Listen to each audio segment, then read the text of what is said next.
Hello. तो आज मुझे एक छोटी सी घटना याद आ रही थी। तो मैं अपनी एक सहेली के गांव में थी और वहाँ पे मैंने देखा कि महिलाएं घूंघट करी हुई हैं और वो घूंघट में ही, और बहुत गर्मी थी और घूंघट में ही उनको बहुत सारा घर का काम भी करना है और वो बच्चों को भी संभालना है। तो उनको देख के मुझे एक डिस्कम्फर्ट पैदा हुआ।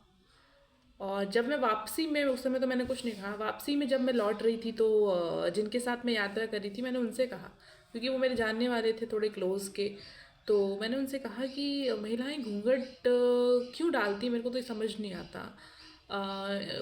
तो उन्होंने कहा कि तुम मत पहनना, तुम बिकनी पहन के घूम लेना। और इसी वाक्य के साथ उन्होंने ये प्रूव कर दिया कि एजुकेशन क्यों ज़रूरी होता है। एजुकेशन इसलिए ज़रूरी होता है क्योंकि मैंने जब कहा कि घूंघट क्यों डालती हैं, तो मेरा कहने का सिर्फ इतना मतलब था कि क्यों नहीं वो एक सहज जीवन जी सकती हैं। हम्म? क्यों अब उन्हें इतना लंबा घूंघट करके उनको इतना सारा काम करना है, घर के तमाम काम करने हैं, उन्हें बच्चों की देख रेख करनी है, तो वो कितनी असहज हो जाती होंगी। और ख़ासकर अगर कोई पुरुष घर में है तब तो वो पूरा टाइम उनको वो लेके रखना पड़ता है। तो मैंने कहा कि मैंने ये नहीं कहा कि आप घूंघट मत डालिए, तो मैंने ये कहा कि आप नंगे होके घूमिए। मॉडर्निटी का मतलब न्यूडिटी नहीं होता है। मैं इसका मतलब ये नहीं कि मैं नग्नता का समर्थन करती हूँ, मैं बस सहजता का समर्थन करती हूँ कि आप उसको इंसान जैसा रहने दीजिए, सहज रहने दीजिए। और फिर उन्होंने कहा कि ये तो सम्मान में डाला जाता है और ये हमारी संस्कृति है। तो मैंने कहा ये दोनों ही बातें गलत हैं, क्योंकि सम्मान, घूंघट का सम्मान से क्या लेना देना, और वो भी भारत जैसे देश में।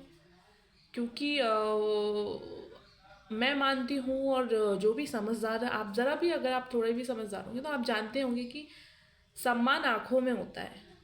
क्योंकि मैंने कई सारी ऐसी महिलाओं को देखा है जो मैंने देखा है कि जो उन अपने इन लॉज को लेके या उनके मन में अपने इन लॉज के लिए, अपने परिवार के लिए कोई कोई इज्जत नहीं होती है। वो घूंघट करती हैं क्योंकि दैट इज, इसीलिए उनको ऐसा तैयारी किया गया है, उनको बचपन से उसी चीज़ के लिए प्रशिक्षित किया गया है कि आपको अंततः जाके ऐसे रहना है।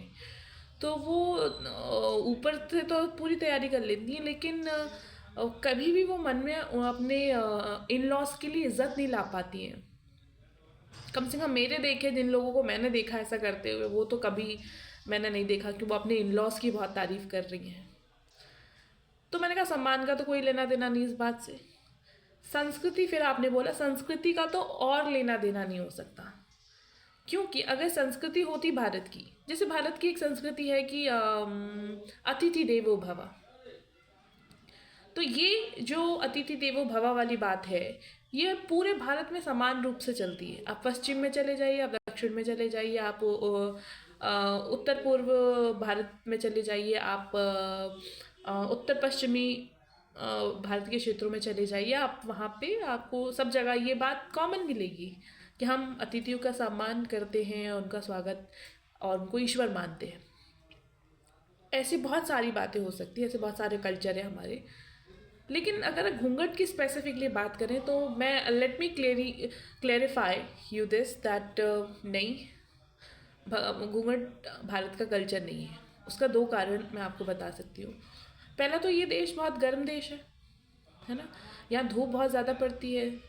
दूसरा, ये कृषि प्रधान देश है, कृषि प्रधान देश है, और सिर्फ पुरुष नहीं, यहाँ पे महिलाएं पुरुषों के साथ खेती बाड़ी में उतर के उनका साथ देती हैं, उनके साथ काम करती हैं, कृषि कार्य में उनका हाथ बटाती हैं। साथ ही में गैस सिलेंडर और चूल्हा तो आप अब मिलने लग गया है, बिल्कुल नया नया है। लेकिन उससे पहले सदियों तक तो ये यही हुआ है ना कि महिलाएं बाहर जाके लकड़ी लेकर आती थी, ईंधन एकत्रित करती थी अपने लिए, और चूल्हा जलता था। तो आप बताइए, क्या ये संभव है? एक तो गर्म देश, दूसरा आपको खेती किसानी का काम करना है, तो क्या ये करके ये पूरा खेती किसानी करना आसान है? बिल्कुल नहीं है। और इसीलिए ये हमारी संस्कृति नहीं होती, क्योंकि संस्कृति की डेफिनेशन ही यही होती है कि आप जिस भी भौगोलिक परिस्थितियों में रहते हैं, जिस भी जोग्राफिकल फीचर के अंदर रहते हैं, आपकी संस्कृति वैसी बनती है। मान लीजिए आपके पास आप गर्म देश में, आप किसी गर्म राज्य में रहते हैं, आप गर्म क्षेत्र में रहते हैं या फिर ठंडे क्षेत्र में रहते हैं जहाँ बर्फ़बारी होती है, बहुत ठंडा है क्षेत्र, या फिर कोई ऐसी जगह जहाँ पे जंगल ज़्यादा है, तो उस आधार पे आपके आसपास जो कुछ भी उपलब्ध होगा उसके आधार पे आपकी संस्कृति धीरे धीरे बन जाएगी। वैसा ही पहनावा आपका बनेगा, आप उसी आधार पे पहनावा आपका होगा, खान पान आपका वैसा होगा, धीरे धीरे जो संस्कृति का रूप ले लेगा। तो संस्कृति बहुत हद तक तो जोग्राफिकल होती है, जोग्राफी के आधार पर तय हो जाती है। और अगर जोग्राफी के आधार पर तय हो जाती है, तो अगर आप देखेंगे कि घूंघट सबसे ज़्यादा किन क्षेत्रों में किया जाता है, तो वो आपको उत्तर पश्चिमी क्षेत्र में दिखेगा। भारत के उत्तर पश्चिमी क्षेत्र जो हैं वहाँ दिखेंगे।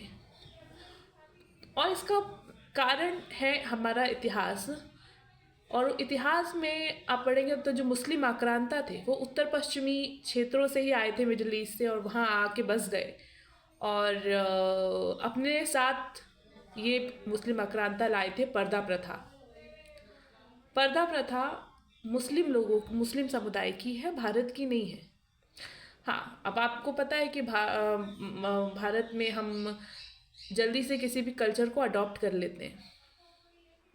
तो वैसे हमने जिन जगहों पे वो समुदाय आके बसे, वहाँ से उनकी संस्कृति फैलने लगी और उसका कुछ हिस्सा हमने भी उठा लिया।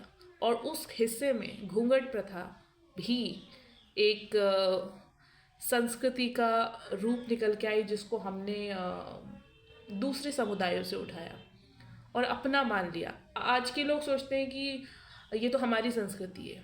नहीं, ये हमारी संस्कृति नहीं है। So thank you so much, that's all.